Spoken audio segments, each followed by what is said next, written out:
yes, it's the same name, isn't that strange? There are reasons for that, and we can go into it later.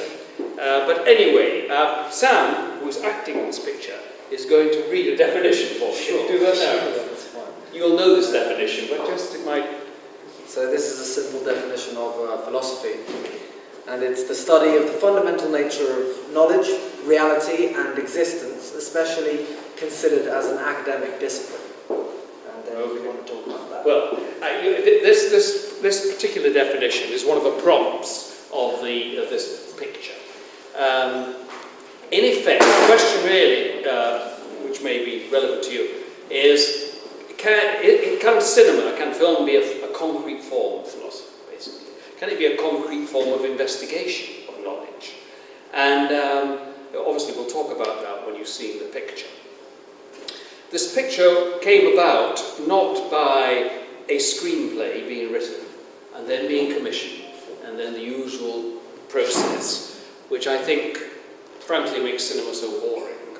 It came about through building it in blocks, through various encounters, both here and in Paris, and by a gradual assembly of scenes and development of those scenes, trying to interrogate what is going on inside the scenes that we'd actually managed to produce.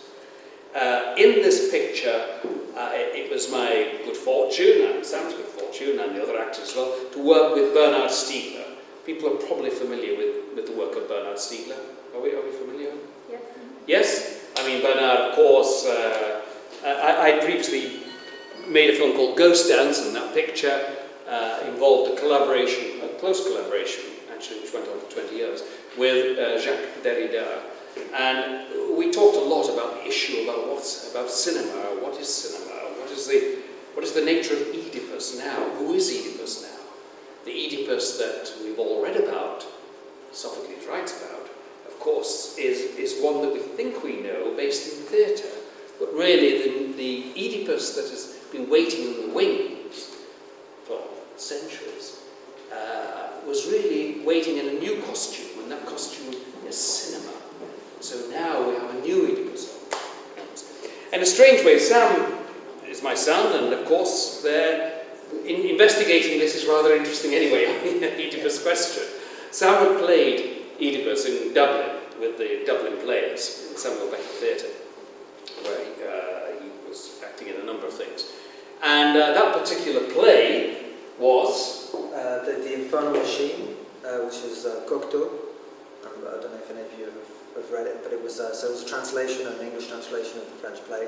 And yeah, I mean, it was interesting going from that, moving on to, because that was one of the first big plays that I did, and then going on to do this film with Dad. Entirely different, as obviously you're working with a very specific script when we were doing The Infernal Machine, and with this we were kind of, we were building scenes between ourselves and the actors, and then around these incredible people like Bernard Stiegler and like Jacques Driencourt, who you'll see in the film.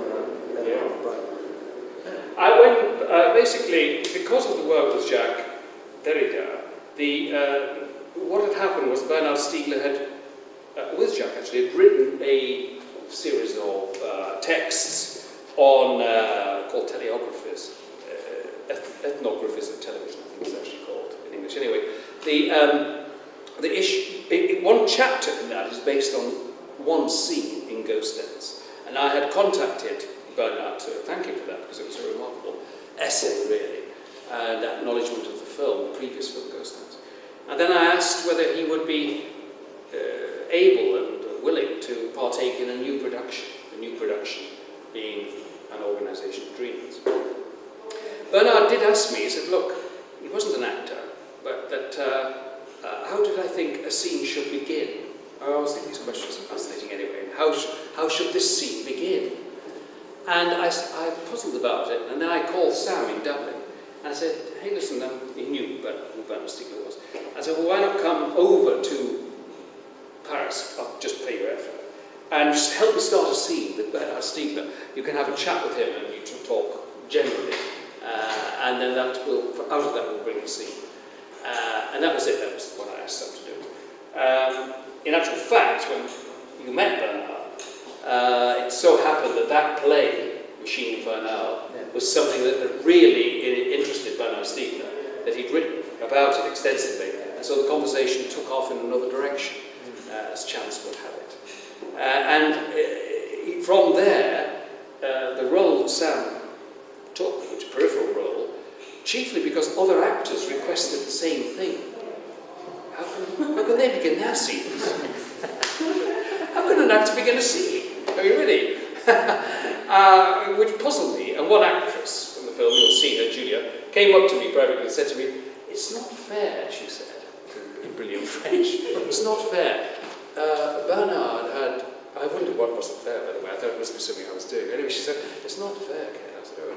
So because Sam helped Bernard start that scene, but I've got nobody to help me with my scene, which is coming up. So can Sam do the same?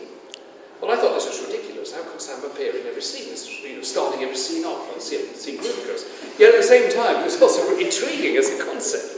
Well, maybe there's something, I don't know. I said, "Anyway, Julia, this is ridiculous. You can't appear in every scene." Why was it? It's like, I don't know how to make a film. I always have to have somebody there who starts a scene for me. Anyway, basically, she came up with an idea. She said, "No, he can be my brother." She said, "He can be my younger brother." And so things developed from there. So the Oedipus question then becomes very big indeed, because Sam now has a major role in the picture. Yes, and he plays the son of a very, very dangerous man, actually. Whether that connects to me somewhere, I don't know. However, the film was constructed and built, and all the time we were really trying to investigate what is the nature of cinema? How dangerous is cinema? How dangerous is culture? What is philosophy? Can these concrete forms, cinema, painting, sculpture, can they also be seen as a concrete form of either philosophy or... And these are the backgrounds to the film. The picture was made over... Well, it was actually shot, the whole shooting period was something like 10 days, 12 days, I think, in total. Shot in 3 different countries over a period of about 6 months. So, as I say, it was built, analysed, reformulated, another scene constructed, etc. Within the film, there are a number of things which are probably of interest. Some people are playing themselves. Bernard Stiegler, Jacques Driencourt. Jacques Driencourt was Jean-Luc Godard's producer on a lot of films, and he's somebody who helped me on this a bit. George Hoffman, a major literary agent in Paris, was the agent actually of Henry Miller and people like this. And that agency handles still, I think, much of Joyce and Beckett's work and so on. And he is in the picture. And they are playing themselves. And around this, there's this construction.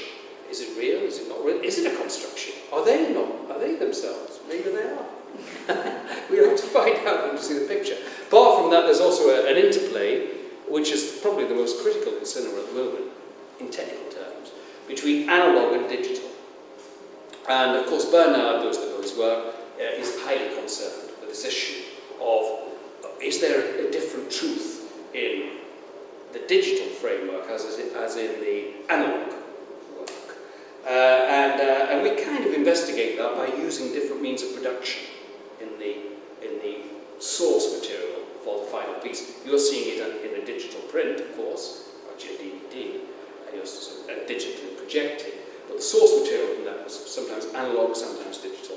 And the big issue for me was, and not only myself, I mean many people, but also with Bernard discussing this, that the future is not just a conversion to digital. We're probably maybe entering a kind of age of synthesis between these two, and we don't know what this form will be. And so there we are. That is the basis of this. Some just can say one or two things about the strange experiences, because some things were scripted and some things not. I mean, the thing was, it wasn't something where we were just thrown into a room and say, right, well, act, B. It was we were given a basic outline of what Ken wanted us to do in a scene, and then we would construct it through there. And we'd take, do a few takes, but it wasn't kind of. It was quite organic how all the dialogue grew. I mean, very little of it. I think a few lines that were fed to us, but most of it is all stuff that we did kind of at the time. I mean, for us, for the actors in it, that was very interesting, and especially interesting when dealing with people like Bernard and like Jacques and etc., and trying to feed into these scenes where they're discussing their theories in great depth, and for us to somehow be able to kind of carry that off without essentially breaking that boundary between the slightly documentary style of the interviews with the people and then our own fictional stories. Yeah, good. Anyway, you'll be able to sort of diagnose some of this as you watch it. If any of you know previous work of mine, I incorporated in this a previous work called 1867 from 20 years ago, which is a piece of cinema. There's various reasons why I did that, but I was also interested, almost in a Kurt Schwitter's sense, of drawing in a montage fashion from material from across time. But anyway, I think I'll leave the picture with you now. It's it's 100 minutes, so watch it through, and then any questions, I will certainly be here at the end. Sam won't be here, unfortunately. I will be here at the end. There we go. Thank you very much. Good.